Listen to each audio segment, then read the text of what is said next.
another episode of the Next Fix podcast, where the comeback story takes the center stage. And today, we've got this glorious Aussie man, Tim. This guy, he's a militant guy, but I'm excited to hear what he has to say because, you know, like the rest of us, you know, he's seen that rock bottom and managed to climb his way out of that hole. Tim, welcome to the show. Good to see you.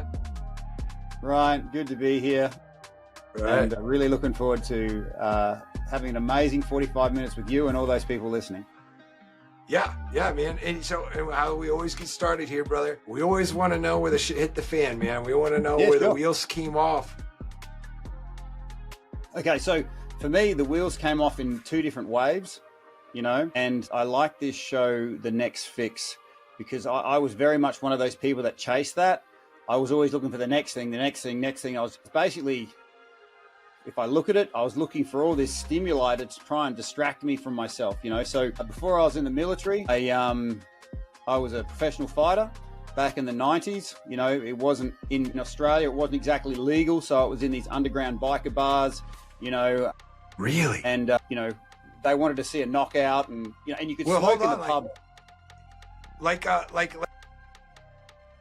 Yeah, pretty much. But we got paid. So technically we're professional, but it was in these biker bars and you could smoke in them. So, you go into the ring coughing half a lung out, right? And anyway, that's sort of where I cut my teeth, you know, just because I noticed that nothing else matters when I was in combat, right? That was my fix, okay?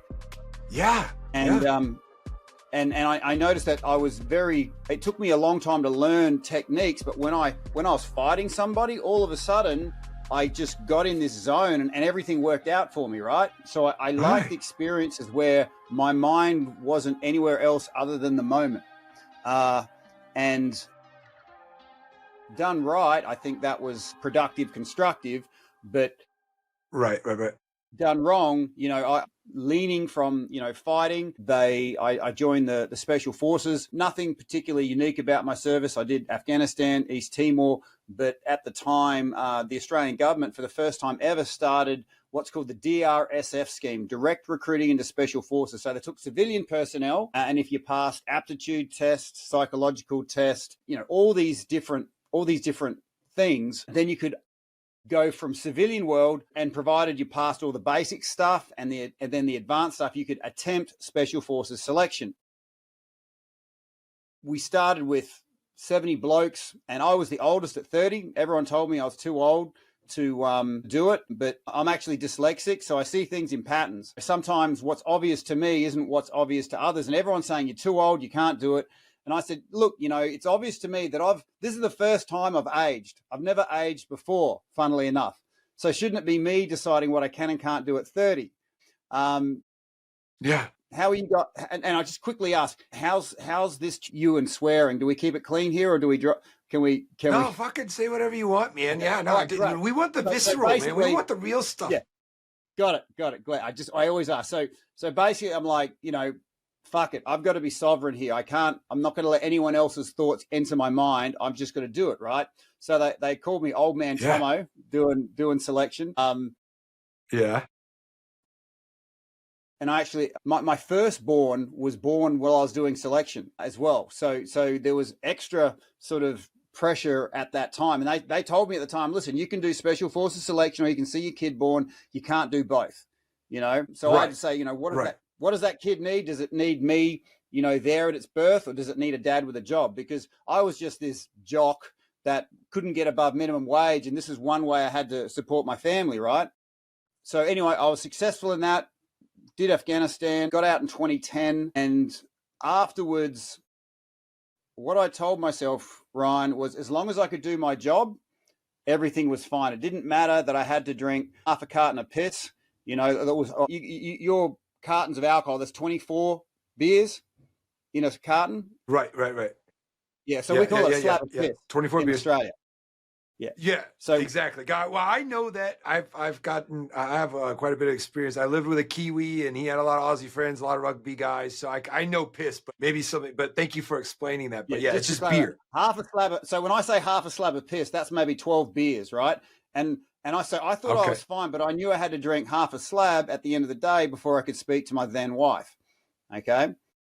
And I thought I was fine. I just knew that I could not drink those 12 beers because there was obviously an imbalance inside of me. And I was blessed with a high sort of capacity to handle shit, you know, which right. worked against me. So, which is a curse too. That's a fucking curse. It's like your body is, because you're a machine. Clearly, look at you. You jacked now. So it's like, you know, that works against you because you're not hungover. You're not crying in the bed because your head hurts and get away with it. Yeah, it's like bare knuckle fighting in a freaking bar. But yeah, that's what it was. It was bare knuckles. So 2010. Now you're at home. You've served. But now clearly something's wrong because and you're saying you have to drink these beers before you even make it home to see your wife. Before I speak to my then wife. Yeah. Right. I call her my then wife, not my ex-wife, because I've noticed that there's a lot more positive association when I call her my then wife, not my ex-wife. So you hear me refer to her as my then wife. And interesting.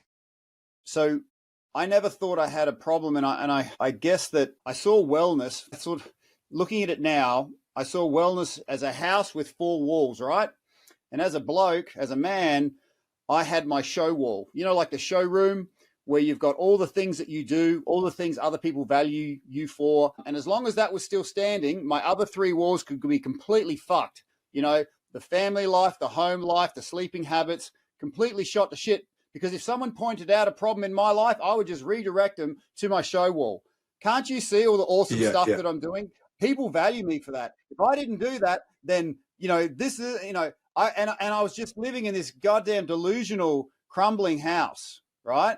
And I had to have alcohol to somehow keep myself agreeing with what you thought was balanced. Well, you thought you were like, oh, this is how I balance it out, but you know, and that's not what's really happening. And if someone said to me, oh, you've got a problem, I'm like, no. But if looking back on it, all of a sudden I knew exactly where all the liquor stores were, where the alcohol was inside the liquor stores, and I knew the names of the people who worked there.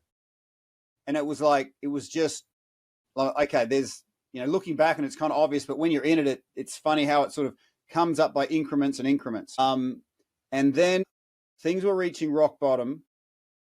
The relationship with the then wife was going poorly, and I did what a lot of people do, but I need to sort of come at this in the perspective that in 2011, I was about to kill a man, right? And the government wasn't paying me.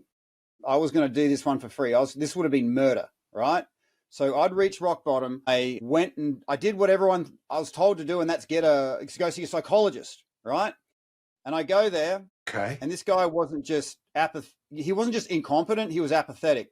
So I told him all the shit that I saw in Afghanistan and the service, and he said, so do you think it was, and at the end, after me spilling my guts for an hour, he goes, oh, do you think it was a problem with your mum and dad?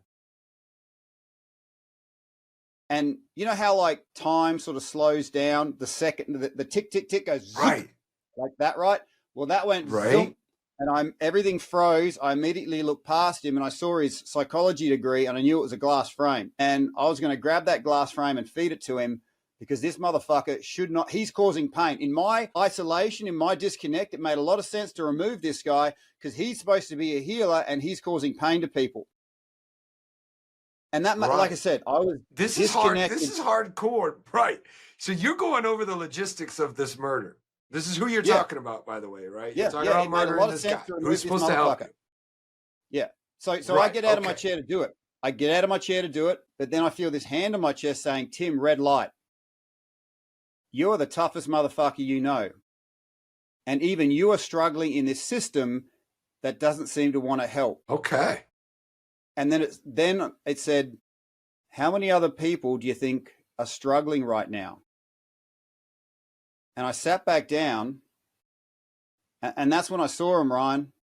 I saw thousands of people left and right of me looking in saying, Tim, if you can find a way forward for you, you can find a way forward for us. And I'm like, right. Shit. It doesn't matter if it takes me, it doesn't matter if it takes me a week, a month, a year, or a decade. that's the amount of time I'm going to be able to save all these other people. You know, so that broke my isolation. So what I discovered and what became something that really worked for me was that you can deal with pain for a period of time, but then it transforms without you knowing into loneliness and isolation. So in loneliness and isolation, we can do all sorts of fucked up shit. I was about to murder this guy, you know? And there was bunches of other stuff that I was doing that was completely unworkable, but I could justify it if it was just me, right? But then when I saw all these other people in the same situation, I thought, well, I have to find a way forward. So it's not just me doing something right now, it's tens of thousands of people doing it. And that was the point where things turned around for me. And as I started... No, let me ask you, I want to ask you something. Ryan. Yeah. No, that's all right. Let me ask you, so when you were seeing this person, you were still drinking. Oh, yeah. Right. You were still drinking in that time. So you obviously went to go see this person. Had you gotten divorced or that from your then wife? Is that? Not yet. I was still married. Yep. At that time. Right. Okay. So, all right, you're sitting there, you're about to do a murder, and then obviously it's the epiphany, it's the enlightenment, it's the vision, it's that hand on your chest. And now all of a sudden you've gotten your head out of your ass, and now your priority has shifted to what you could do if you get your act together, right? Yeah. And so, yeah. Okay. So what, you left the office, obviously no murder. Yeah, well, from there, I started making choices that I thought, well, I was no longer just me. There was other people involved. And I started realizing that there was a lot of other veterans going through the same thing. And so I started working in veteran charities. And I had this goal, Ryan, of saving 40 veteran lives from suicide. Because in Australia, that's how many we've lost in Afghanistan to bombs and bullets. So I thought, well, if I don't care if I work the rest of my life, I'm going to die happy if I can achieve this goal. And that actually happened within a year. One or two guys a week would come up and say, do you remember that conversation we had? Do you remember what we did? I had everything in the car ready to kill myself. But because of that, I didn't. Right. And that just kept happening because I saw, being dyslexic, I saw the pattern that pain, it doesn't matter if it's emotional or physical, it gets to a certain duration or intensity where it transforms into loneliness. And when you're all alone and it's just you can justify anything, right? And so breaking the isolation is the first step in healing. And then understanding if you've been alone for so long, you know, you're the only one that's got your back. You can't drop your guard for a second because if you did, something bad's going to happen. Then you're very fatigued. You know, your sleep is shot. So in a state of fatigue and loneliness, you know, the government spends millions of dollars on veteran recovery in Australia. But if you're not breaking a person's loneliness and isolation, if you're not getting them out of fatigue, it's just water off a duck's back. So I was kind of known as the guy that with, you know, a toothpick and 20 cents could do more than millions of dollars, you know, put in properly. You know what I mean? Right. Yeah. So, you know, what you said about the brain's ability to, you know, basically what I call mental gymnastics. Like when you're alone and you're not bouncing your ideas off of other people, you know, trusted people, or, you know, like it's amazing what you can convince yourself of, especially when you have a sick mind or an addicted mind or a depressed mind. You know, it's wild how we can trick ourselves into thinking, you know, I'm the best move for me now is to murder this guy. It's like you're thinking like, well, this is what has to happen. Time to end the pain. Right. And so, all right. So you're making all these leaps and bounds, right? Like you said, you know, with what would you call it? A toothpick and a what? Toothpick and 20 cents. Toothpick and 20 cents. And so you're saving people and they're telling you that you are saving them. So then, so what developed from that point? Well, I was highly effective in what I was doing, but what nobody knew, Ryan, was that I was using helping others or saving others as another form of pain relief, a bit like taking an aspirin for a broken leg. I could do Right. all this stuff. I didn't know it at the time, but I was giving of myself. I wasn't giving of my abundance. Like these days, I say I don't give of myself anymore. I give of my abundance. Okay, so there's quite a difference, Okay. because if I'm just adequate, if I'm just at 100% and I give someone 10%, there's a part of me that goes, you know what, you better do something with that, because I'm down to 90%. All right, but if I connect with myself first, if I, make 500%, I can give away 20% a day. They can love it, hate it, tell me to F off. I'm not attached to what comes back from what I give, because I'm in touch with something so much bigger than can be taken from me. Okay. And that's quite a statement, when you're in touch with something so much bigger than can be taken, because we've all been taken from, and I have been guilty of, say, losing 25 cents, chasing it for a year, whereas the next day I could make, $10,000, but I just look at the 25 cents that was taken, if you know what I mean. Right. So what I'm trying to say is, you're going. I think you were just about to say that I want to know the difference between giving from your abundance versus, giving from yourself, other places or yourself. Yeah. Sure. So back when, I was doing some incredibly effective work, and it's so potent, feeling needed, right? But what nobody knew is every 6 to 7 weeks, I'd have to hit the bottle really hard for 3 days. And it was just my sort of, because I wasn't completely healed, I was on my way to getting healing, but I saw there were so many other people in the same case. I need to help them. And the external affirmation I got from others and I just, and this is not what I felt I was ever called to do. I just noticed, well, that works. Keep hitting this button. And there's all these people talking about it, but no one's actually going, well, how do we reach down and actually make a difference? And I seem to be doing that, right? Breaking isolation, getting people out of fatigue. It's like, and I work off the fact that everyone's got 95% of everything they need inside of themselves. They just need, the shit wiped off their inner compass, because we've all got one. But if that compass is covered in the shit of isolation and the shit of fatigue, it's stuck, and you don't know where you're going. But if you clean that off, it just naturally goes, oh, that's where I need to go. And once you're on purpose, that's an incredibly potent thing to have in your life. So literally everyone's like talking about how to steer the ship, but I'm like, the ship got everything it needs. Clean off the compass and it knows where to go. And I'm like, that just keeps working. And it just kept amazing me. It's so simple. It's working. But I was giving of myself, not of my abundance. I was so focused on everyone else, I guess, to give my sense of self-worth, that every 6 or 7 weeks I'd have to wipe myself out for 3 days. And within all that, I went to the doctor and said, I can't sleep. And so they said, fine, here's a stack of pills. Right. And the pills didn't deal with the imbalances, like the daytime imbalances. I was tough enough to handle and not show any weakness during the day, but at nighttime they showed up. So all these pills were there to help deal with the symptom of a deeper problem. All right. So I lost probably 6 years of my life to pharmaceuticals, Yeah. And no one tells you. They're very quick to give them to you, but no one tells you the cost of taking them. Like, I don't remember a lot from that time, and I think it washed out a lot of previous memories, to be honest, as well. But They also don't tell you how hard it is to get off this stuff.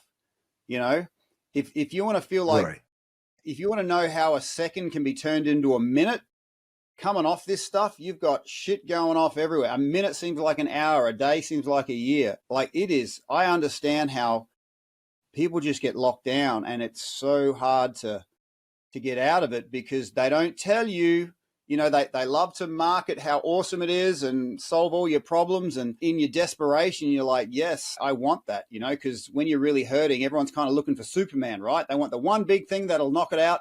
And God bless those marketers. They know how to speak those words, those unspoken words inside your heart. So I was in that loop as well, that pharmaceutical sort of addiction, unknowing, because I'd never sort of been there before. So, but Tim, I want to know, what was your methodology to start giving from your abundance versus Okay, sure. not? Like, Well, like I just how do it you was just like? to me it was just go. So there was a No, delay. that's go ahead, man. Okay, so think of energy like money. Okay, how you invest it is how you get it back. And the way I see humans, Ryan, you, Ryan, are a unique energy signature surrounded by a bag of meat. And when that bag of meat lines up with the deepest part of your energy signature, when your bag of meat is doing the things that your energy signature is being born to do, all of a sudden you start getting an incredible return on your energy. Okay. And your energy signature is unique to you. Okay. You just for example, might get a lot of energy from playing a guitar, for example, right? So you spend $100 worth of energy into playing a guitar and you get $1,000 back. Some people have it jogging. I particularly like breath work. Other people. So what I'm trying to say is abundance happens when you line up your meat bag to your deep, unique energy signature inside a person. So the old saying, to thine own self be true, that's when think of your body like the combination lock on a safe. You've got to turn it one way, turn it other way. So you get your body lined up to what you truly are inside, and you can connect up and connect out. Then that's when you reach your abundance. So you win the first 10, 20, 30 minutes of the day, you create that abundance by simply lining yourself up with, in the things that give you good energy. Then you can negotiate with the day from a position of strength.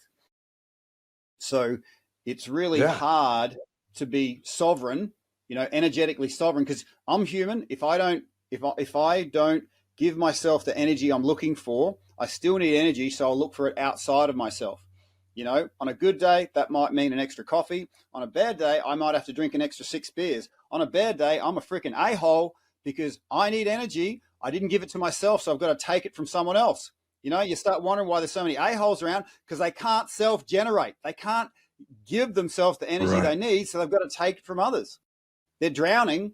Well, you know what, Tim? There's plenty of air. You know what I do, man? I jump rope like every day. Nice. It's a rhythm. I listen to positive stuff. My breath gets going, and then I get a rhythm, and I have to kind of work into it. And when I'm in that flow, it's just smooth. And so I get a sweat on, and of course it's a nice cardio, but I like it a little better than the running, because I don't know. I just like it, but I do that half hour and then I'm good, So describe to me, Ryan, the difference between the Ryan before he does jump rope and the Ryan after he does jump rope. Yeah. Well, okay. So I wake up and I'm Christian and I'm spiritual. So I believe spiritual warfare is a real thing. And so many times I wake up and I feel like maybe, the enemy he's already got like a little bit of a head start. And I wake up at like 4 a.m. So it's so like I wake up and I usually have a little haunting, if you will. I have a little bit of like an anxiety. And I just know, like, I don't even think, I don't set an alarm, none of that. It's like I wake up, I feel that, I sense that, I immediately go, I exert the energy, I get done, and I'll kind of talk through it while I'm in the motion. And so, but once I get finished, it's done. I'm in a state where I'm like, and other days I might do more than just jump roping, but like, at least that it will overcome that little itch in my brain, that anxiety is done. And so then it sets the pace for the rest of the day. But I know what happens when I don't. It could go the other way, and then I could turn into one of these assholes that you're talking about. We are human as the next person, and there for the grace of God go I, right? So right. If a guy's cursing you out in traffic, you can yell out, "You should have done your jump rope." It's true. It's true. But what I'm trying to get at here is, the difference between, there's two completely different types of people in this world, and they're both you, they're both me. There's the person who's created an energetic abundance, and then there's a person who's energetically adequate. And there's no holding ground. You're either sliding down or going forward. And a lot of people might notice before they do some physical activity, there's parts of them saying, let's not do this. I don't want to do this. Maybe do it later. They're the disempowered parts of you that know that if you were to become empowered, they get kicked out. And so they'll tell you, they'll haunt you, they'll create anxiety. They're very powerful when they say things like, if you do this, you're going to die. All right. So, and essentially that's true, because part of you has to die. All those, those disempowered parts scream the loudest before they get kicked out, because they're fighting for survival. So now I use that as an internal compass, Ryan. When there's something that says, don't do that, and you really ain't, I'm like, no, this is actually telling me that something super powerful is about to happen to me. You know what I mean? So sometimes the more resistance I get, I'll put it off, procrastinate. I'm like, no, this is actually telling me that there's something super powerful. Like if you've got an enemy and you've got two doors in front of you, one's got super awesome power, the other one's got, negative power, and your enemy's suggesting which one to take, he'll always say, take the one where you don't get powerful, right? So that's my part of my inner compass to abundance, is registering, there's those parts of me, those disempowered parts, call it a haunting, but they're about to be kicked out, and that's why they're kicking me right now. So it's just a sort of a remix. So creating an abundance is not negotiable, because if you don't choose to get energy in a productive, constructive way, you still need it, and you'll get it from an unproductive, often destructive way. And right. And there's a wise man knows, if you don't choose, the choice gets made for you. Exactly. Yeah. I agree with that. And now, correct me if I'm wrong, but like, you seem like a high energy guy. I like to think of myself the same way. And what I can tell is like, you have all this high energy, and you know better than to, if you don't put it in the right direction, if you don't aim it correctly, then it almost naturally turn into catastrophic and, nearly evil outlets. Am I right? Yep. Yeah. So if I don't choose to get my stimuli from productive, constructive sources, it'll still get stimuli from unproductive sources. So if you've ever wondered why, let me back this up. So sometimes in Afghanistan, I was really courageous, brave, and other times I'm shitting myself.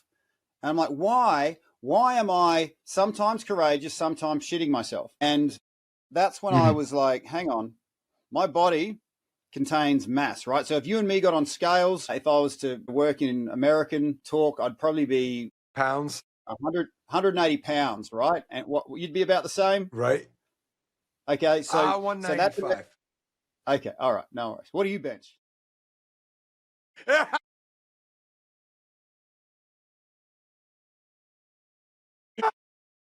What do you bench? Yeah. So, but the point I'm trying to make is that's a measurement of mass. We all own a body, right? We all contain mass. But there's something else we all own. We all own a mind. Now, if we put our minds on the scales, there'd be no measurement because they don't contain mass. Now, that is an obvious but important fact to be aware of, because without any mass, our minds aren't stuck in this moment. Okay, our mass is stuck at like 7:30 in the morning here in Australia, but my mind's not stuck here. Right. So I can go into the past and into the future. All right. Now the mind, we're not that God, is awesome. Hold on. I gotta hear it again, because that's awesome. Right? Our minds are not stuck in the present moment because there is no mass for it to be tethered to. And so therefore our minds can go into the future, and we can control that. We can manipulate that. Up until a point, because our minds and what you need to understand is that there's one thing your mind wants, and that is stimuli. Okay. Now, if you've ever wondered why you can have 100 good events and one bad event, and you remember the bad event, is because usually the negative event is the highest stimuli, and your mind doesn't care. where the stimuli comes from. I just got to get rid of this call. Your mind doesn't care where it gets its stimuli from, so it'll go to the highest amount of stimuli, and negative events are usually the highest amount. But just picture it like this. Your mind's not omnipotent. It has a processing power, and let's just call it 100%. So in Afghanistan, when my mind and body were connected 100%, I was courageous. But if my body was at 7:30 and my mind went into the future where I was thinking about a door I had to go through, geez, okay, so we've got this job we have to do. So that thinking about that job might take up 20% of my processing power. So I've got 20% of my mind into the future, which leaves me in this moment 80%. Now, what's behind that door? Or it could be a woman, it could be a machine gun. And that's taken up another, say, 20%. So I'm down to 60%. Or what if I die? Yeah. What about my children? And I'm down to 40%, 20%. And then it gets to a certain point where my mind and body are so disconnected, my processing power is outside my own body, that I start,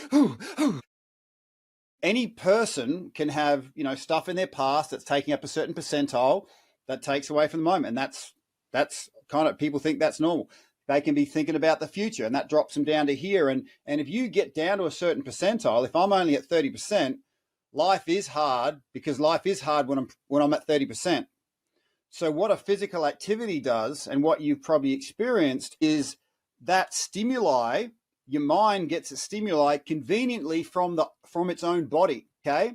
Now your mind just wants stimuli. And if it can get it from its own body, then all that processing power comes into this moment, and you'll have 100% of you in this moment. And I put it to you, Ryan, there's not a goddamn thing you can't handle when you're at 100%. And that's when abundance happens. So you're now negotiating through the day from a position of strength, and not from a position of, oh shit, I hope nothing gets taken from me today and I'm protecting what I have. Does that make sense? Yeah. Right. And so you can get ahead of it. You can get ahead of the game by conjoining the mind and the body, through effort. And then, and everybody's different. So it's like it could be anything that people, yoga, stretching, breathing, running. Yep. Right. So, all right. So when did you kick the booze? Okay. So I got divorced. It was a COVID divorce. And I sort of lapsed back into it. I'd lost everything in that, money, home, house, regular access to kids. And, I'm, sleeping on the couch of in my parents' house, and a lot of shit going through my head. Right. What I've discovered, Ryan, is, and this is how I talk to veterans, you might not feel special, right? But I can bet you've been through some shit. And it's our job to turn that shit into fertilizer. The stinkiest, shittiest shit can be turned into the strongest, most potent fertilizer that makes everything grow. All right? So it was in this really shitty moment, right? I wasn't sleeping. My head was going a million miles an hour. And here's the thing, when you're really stressed, let me explain. For me, my observation is the mind is like a garden. Whatever you water grows. And for years, I was watering the weeds of stress. And those stress weeds, they'll grow to a certain size in your head, and then eyeballs will pop out of them, and they'll become sentient. They're aware of their own existence. And so they know the things that you do that'll feed them, and they know the things that you do that'll kick them out of the garden. So, like I said, before you probably jump rope, or before people do physical activity, there's a part of them that goes, let's not do this, because that's the weeds in your head knowing they're about to be kicked out. Does that make sense? Yeah. So, but if you water them over time, they get super powerful. So even though, I was a breathwork coach and I knew that breathing would give me peace, these stress weeds had me so bound up, it's like I couldn't breathe. And I was about to honestly do self-harm. And at that time, it was like magically my car would just pull up at the bottle shop, just by magic, all on its own. How did that happen? I don't know. Right. And at nighttime,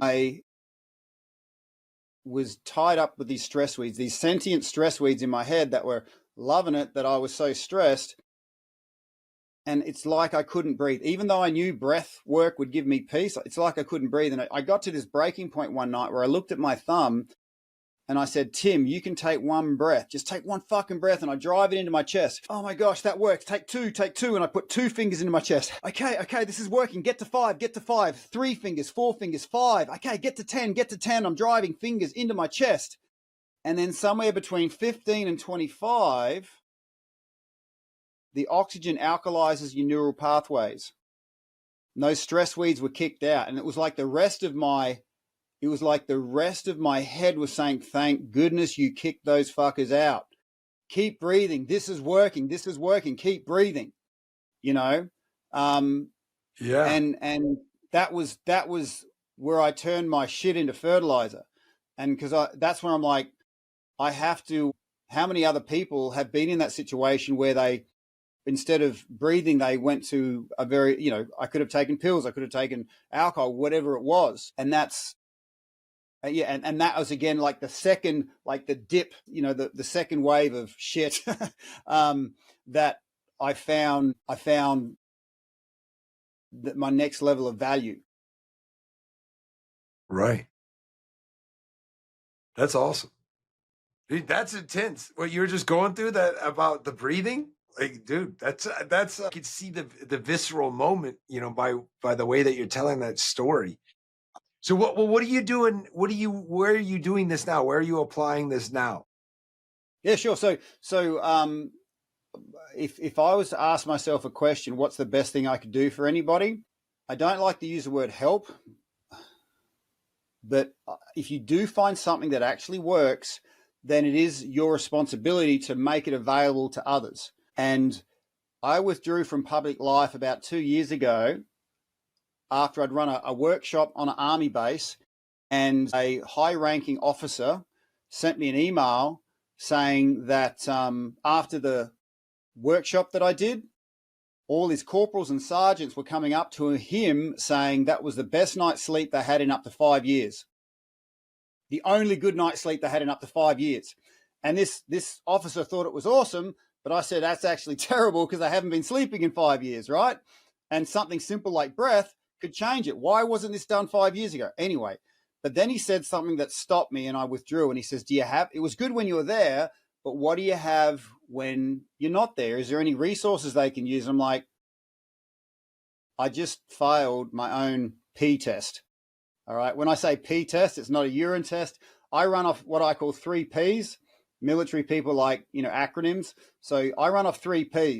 It's got to be powerful. It's got to be positive.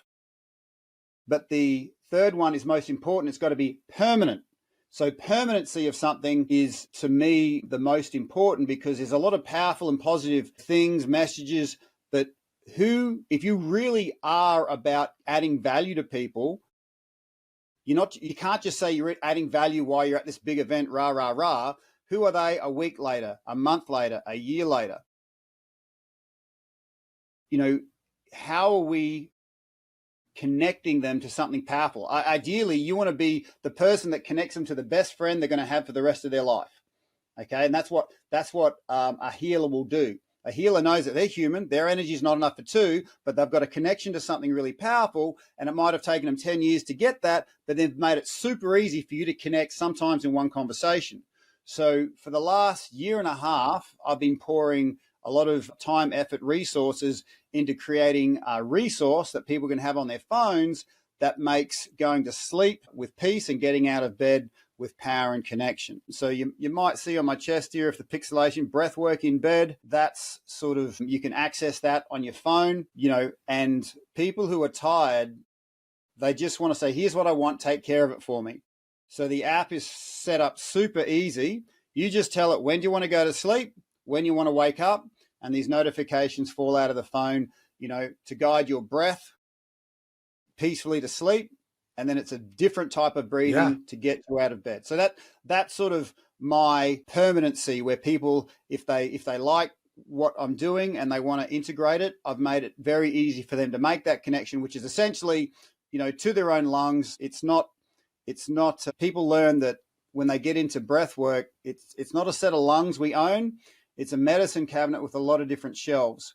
And if we can access that medicine cabinet regularly, we can then get sovereignty over our own skin. So when I was on pharmaceuticals, I would have, pills, not just in the medicine cabinet, but by my bed, in my car, in my fruit bowl, in all these different places, because that's how I'd need that regular self-medication. So now it's more conveniently, my medicine cabinet is here in my own chest. And I'm like, people aren't hearing about this because no one's making money from it. So it's really up to us to say, well, look, here's something that's really powerful and what's worked, and here's a really easy way to implement it into your life. Those tiny little micro habits. And so that's pretty much what I'm up to these days, Ryan.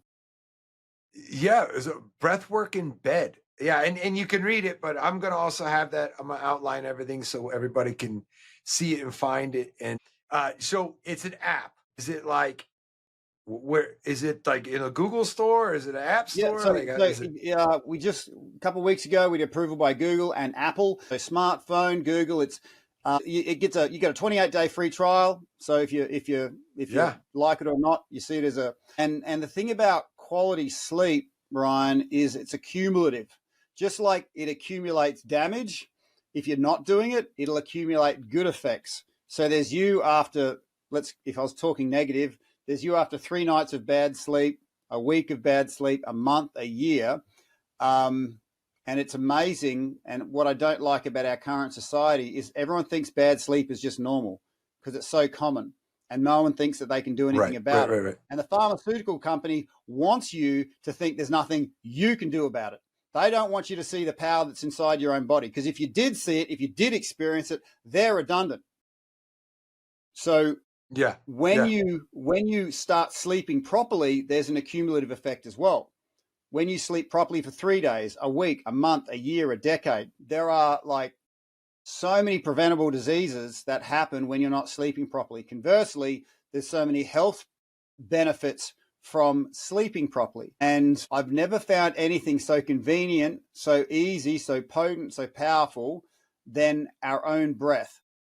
That said, like medicine, you do need to be dosing it the right way. So even though I'm a breathwork coach, I need to be coached, breathe like this, breathe like that, because it's a conscious and unconscious thing that we do with breathing. So to have those words saying breathe a certain way to elicit that certain response is really important to the process. But I think you get the picture of what I'm trying to lay down? Dude, I do like very simple. I wouldn't even call it breath work. I don't know, like it's like I breathe like deep into my gut. I try to get the breath like not in my chest, but like lower. And anyways, it's very beginner level kind of stuff. But like, man, I'll do it for like maybe 2 or 3 minutes, and I feel way better, man. I've like, if I wake up and I can't go back to sleep, I do that for a little bit. And this is not being coached whatsoever. I'm just like, I'll just try to like breathe. But there is like you said, there's a ton of power and in breath work in general. And then also, if you do that and it helps with your sleep, recovery is overlooked. Like, I think there's people are getting behind it, recently, I think, but I don't think 5 years ago it was a thing at all, to be honest. I mean, that was been my experience. But no, but that's awesome, man. So listen, this has been awesome. I've been very excited. I'm excited. If we can have a bit of time, I do want to give everybody a little breathwork technique where in 3 breaths they can relax their whole body. Yeah, fuck it. Let's do it. I'm going to go with it. Okay, so all I encourage people at home, you're either seated or laying down. Don't be driving a vehicle. Be in a safe place. And all we're going to do is breathe in. Just breathe in gently. And then breathe in again, and in and in and in. So breathe in and then in. And notice how that fills up extra space in your upper chest, and just let that go. Now, Ryan, did you notice the extra space sort of filling up in the upper chest? That was hard. Yeah. So a proper inhale uses 5 different muscle groups. Okay. So when I'm working with athletes, I'll show them how to access all those different muscle groups. So I'm going to make it easy for you. We're going to use see my fingers? I'm going to pinch. So that initial inhale and then that little bit of extra space, we'll call that your secondary inhale. So you're going to breathe in on your own steam, but when it comes to that little bit extra, I want you to drive your fingers into your thumb like that as hard as you can. That's your power button. And notice how that'll give that secondary inhale a boost. So I'll just demonstrate this. You start breathing in on your own and then hit your power buttons and notice how that draws extra space up into there. Yeah. Cool. Okay, let it go. Yeah. There was a difference there. So you just discovered a little turbo button in your fingers. You got that? Awesome. Yeah, right? That was it's kind of exhilarating. We're not even a quarter of the way there, my friend. All right. So, and I love how you're picking up on this. So what we're going to do now is your fingers and your chin, right? Think of it like a triangle. And I call this my power triangle. And we are going to breathe in, but then we're going to hit the turbo buttons and we're going to raise our chin and open up that triangle and look at the ceiling. So it's okay, and allow that structure. So if you look at me from the side view, I'm going to be opening up and really pulling it into this space. Okay, so give that a try. So breathing in, open the chest, look at the ceiling, open everything up, and then just let that fall out. I feel like I'm going to do it again. Nice. Now hold it there and just wriggle it around for a second. Hold it and wriggle it around. Open up that space. Feel how you can open up that upper space here and then just let that fall out. Man, I can feel it in my mind. I can feel it in my head. Yeah. It's nice. So when you snort, something my coach taught me is when you snort through your nose like that, right? You're actually, in his words, I don't know if there's any psychology behind this, but he says you're sucking air through your sinuses straight into your brain. Okay, so that diffuses through your sinuses into your brain. So having that snort and opening everything up gets right into it. Okay, now that is only half the breath. Okay, that is only half the breath. We're going to take this to the whole new level. Now, we've talked about this physiologically, but this upper third of your lungs, I call that your breath of possibility. So if something feels impossible, bring it up, hold it, move it around and push it out because a lot of tension gets stored here. This is not working. This is impossible. So I use this as my circuit breaker. So if there's shit in my head that I don't want there, if I'm like getting frustrated with a particular thing or if I'm waiting in a queue and I'm like, I can feel my brain getting away on me, I'll break the circuit and just push it around. It's like presence of oxygen, absence of disease. Okay, this is you've got your power back. This is your circuit breaker. This is your breath of possibility. Something's feeling impossible, we make it possible. Okay. Now, again, so that's only half the breath. This next one, you're gonna freaking love this one. Okay. Again, this has to be done in a safe place because this can be so relaxing that your body can just completely go limp. So what we're going to do right now is we're going to open ourselves up, hold it, wriggle it around, and then just sort of wriggle it from your upper chest through your middle chest down into your belly. Okay. And you're going to put your hands on your belly and like roll yourself down like a tube of toothpaste that you're rolling out, and everything is in your belly, and you hold it down there, you pressurize it, and you try and push it out of your mouth, but your mouth stops it. So it's coming out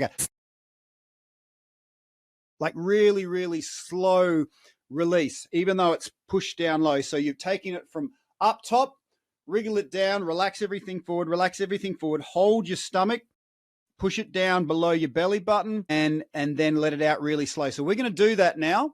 We're just going to do it once. So I invite you just to blow the air out and then breathe in, hit your power triangle. Good. Now hold it, wriggle it, relax your shoulders, relax your arms, let your head fall forward, move that air down, down, down. Put your hands on your belly, push it down below your belly button, and then let it out with a let everything relax, let your shoulders relax, your neck relax, your face relax. Let it all out really slow. I think I got to do it again because I think I missed it. It takes a bit of time. And this is the thing about breath work. There's a lot going on. You've been doing it your whole life. Yeah, go. You've been doing it your whole life. So in, hold it, wriggle it around, hold your breath, push it down low, Feel your belly filling up like a balloon, then let it out super slow.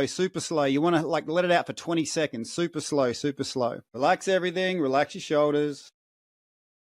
Let it all go away.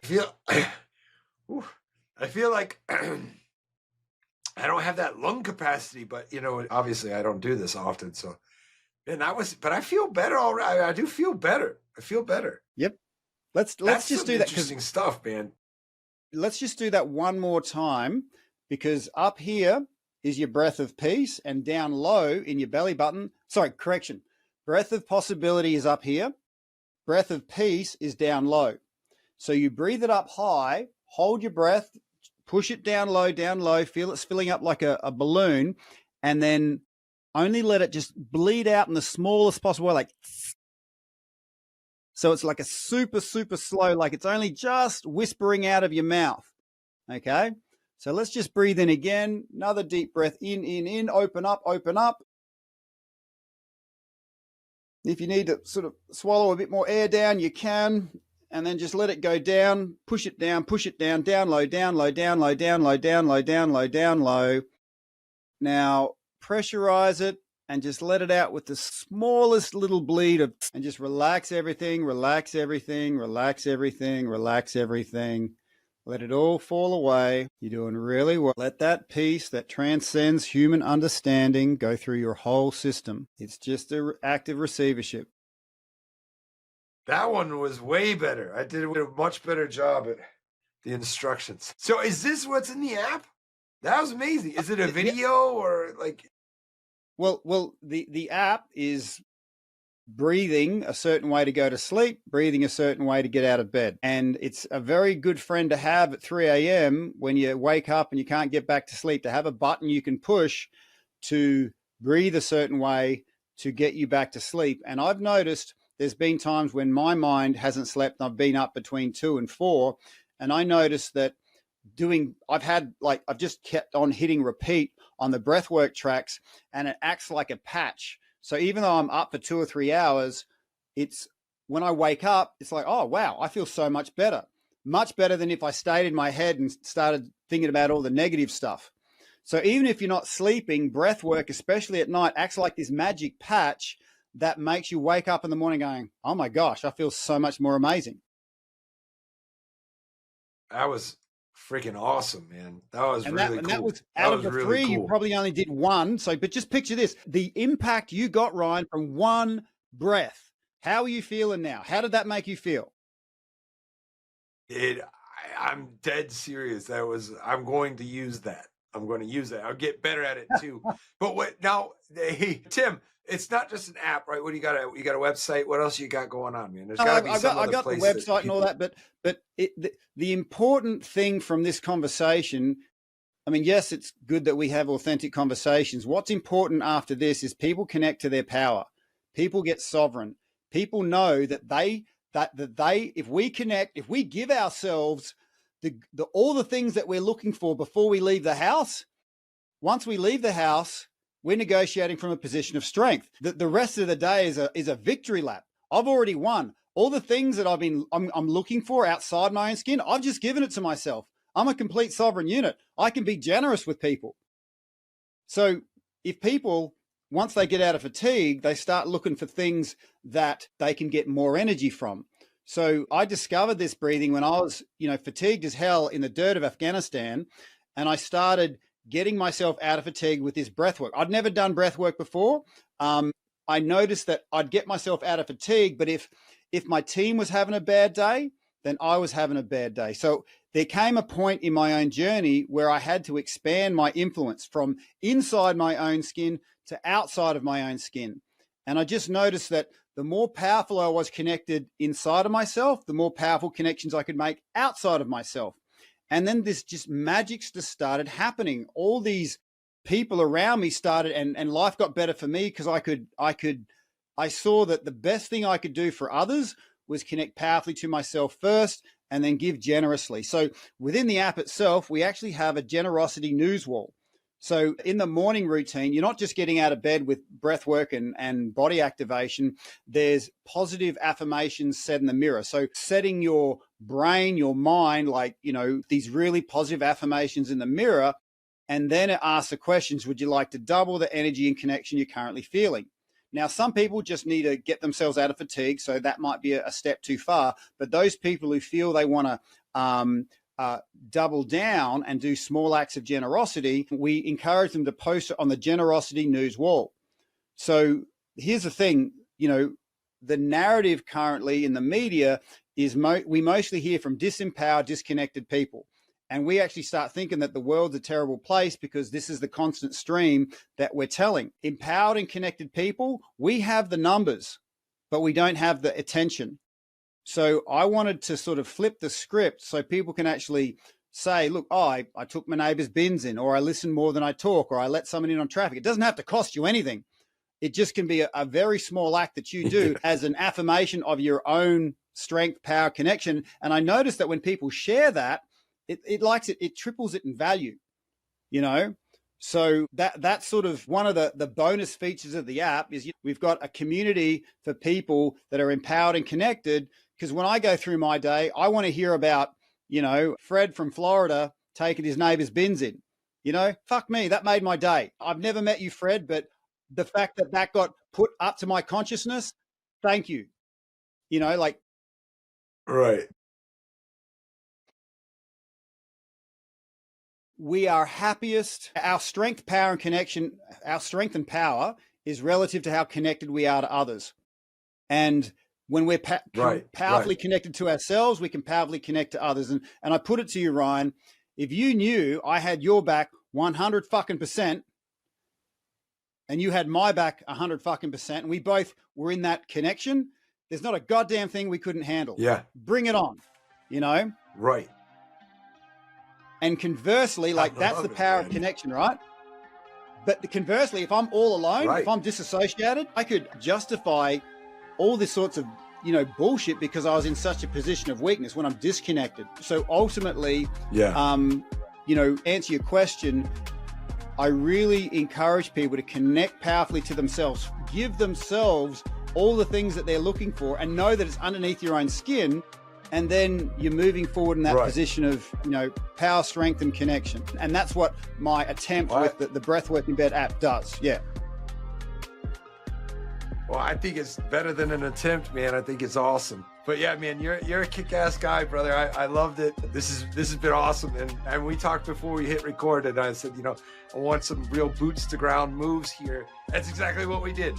And so, hey, Tim, I greatly appreciate you being on the Next Fix. I think I'm super excited to check out the app. And I'm super excited to kind of implement some of what you just taught me. So, I'll work on it.